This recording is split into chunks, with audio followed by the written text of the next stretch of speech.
Vos Excellences, chers collègues, honorables invités, je suis très heureux d'être parmi vous pour une seule cause. C'est cette Afrique que nous voulons voir.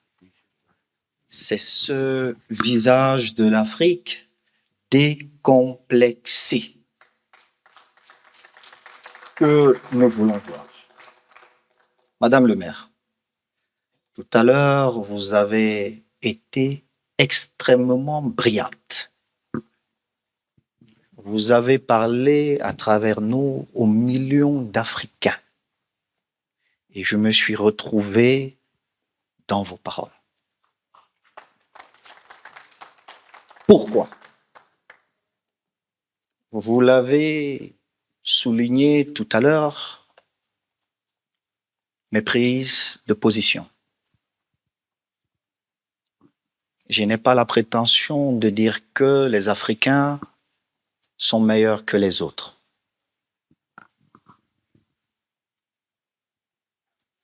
Je n'ai non plus froid aux yeux de reconnaître que les Africains sont bons. Pourvu qu'ils aient les opportunités. Et le vrai problème chez nous en Afrique, c'est que nous marchons en rang dispersé. C'est que nous ne rêvons pas assez. Bien que ayant un bon projet, ces mêmes Africains font tout pour vous décourager. J'ai des amis qui me disent souvent, « Président, est-ce que vous n'êtes pas fatigué ?» Je dis, « Je ne le suis pas, parce que je sais où je vais. »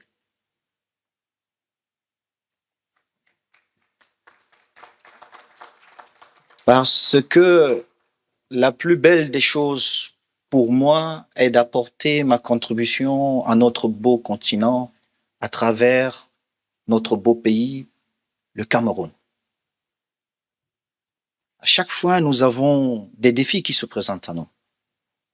J'ai été joueur comme la plupart de mes coéquipiers. Je suis sorti des stades. J'ai pris la décision d'attaquer une autre carrière. J'avais le choix de dire je pouvais être entraîneur de football parce que c'est d'abord une passion, mais je me suis dit non.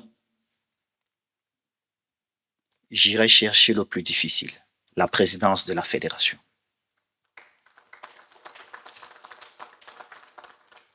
D'aucuns m'ont dit Samuel, tu es fou. C'est impossible.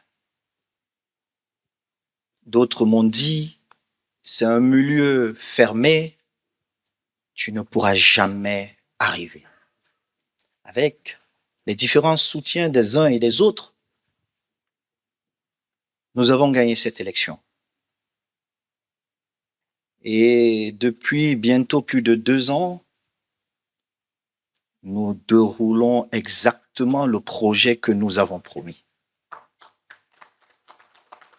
Mais figurez-vous que pendant que nous développons et nous déroulons notre programme, certains d'entre nous disent non, c'est pas bon. Mais dites-moi, on m'a voté pour dérouler mon programme sur la base de mon programme. Alors comment faire? Je dis non, je vais continuer. Pourquoi? Parce que pour nous autres qui avons eu la chance d'évoluer dans ce continent, nous savons que c'est pas facile. Ce n'est jamais facile. Et je ne compte pas combien de nuits blanches j'ai eues avant des rencontres où c'était vraiment difficile. Mais au final, nous avons gagné. Donc je pense que dans cette présidence, c'est dur. Mais nous allons arriver à atteindre nos objectifs.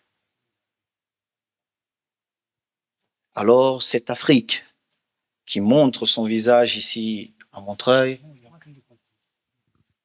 je vais vous dire, nous représentons des millions de rêves. Je vais vous dire, en Europe, le football a beaucoup plus de pouvoir parce que les gens ont compris que c'est un business.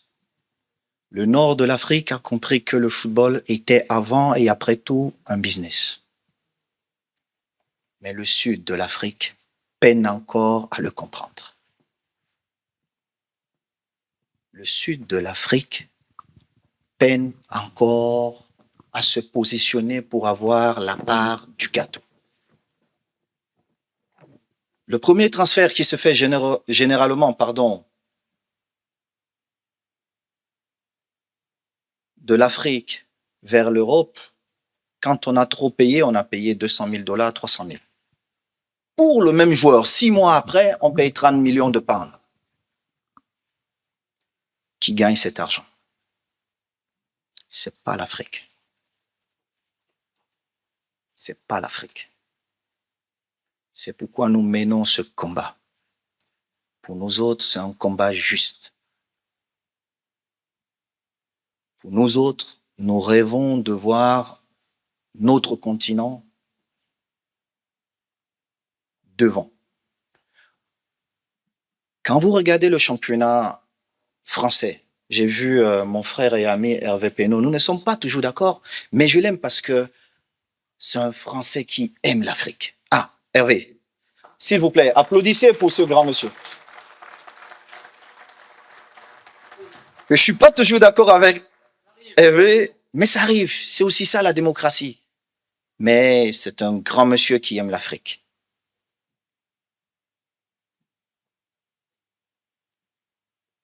Alors, chers organisateurs, je voudrais vous dire, nous avons la lourde charge, la lourde mission d'expliquer, d'amener les autres à comprendre ce que nous avons vu. En réalité, vous ne pouvez pas reprocher à quelqu'un qui n'a pas vu de vous critiquer. Il ne sait pas. Il est manipulé. Il est influençable, influencé. Donc, il a des choses à dire. J'ai le président de l'association des footballeurs du syndicat de mon pays qui est là. Ancien coéquipier, nous sommes arrivés au poste de responsabilité. Quand je suis arrivé, l'un de mes projets phares était de dire salaire minimum 200 000. Tous les clubs ne l'appliquent pas, mais je paye au final. Parce que le dernier mot est celui du président. Parce que le président a la mission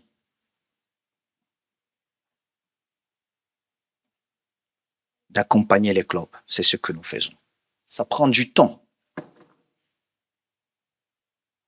pour que les joueurs rentrent dans leurs droits. Mais au final, ils rentreront dans leurs droits. Parce que nous accompagnons des clubs. Donc, quand ils ne payent pas, nous bloquons leurs sous. Pourquoi nous le faisons? Nous sommes fatigués de voir des joueurs qui ne peuvent pas aller en Europe, qui jouent dans notre continent, ne pas avoir de vie. Pourtant, ils nous font plaisir dans les stades. Pourtant, les week-ends, nous sommes nombreux à aller vers les stades pour accompagner ces joueurs.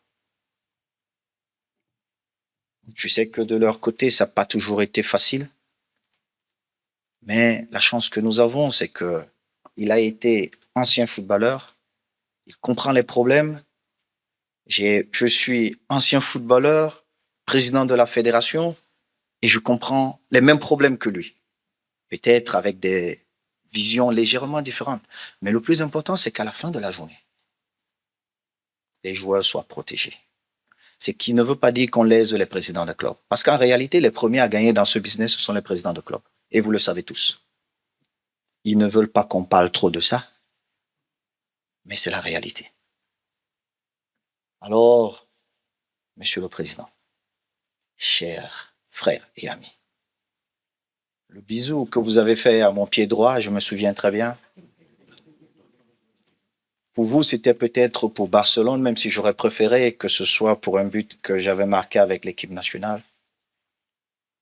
Sachez que, comme le président du syndicat l'a dit tout à l'heure, je suis disponible 24 heures sur 24. Bravo.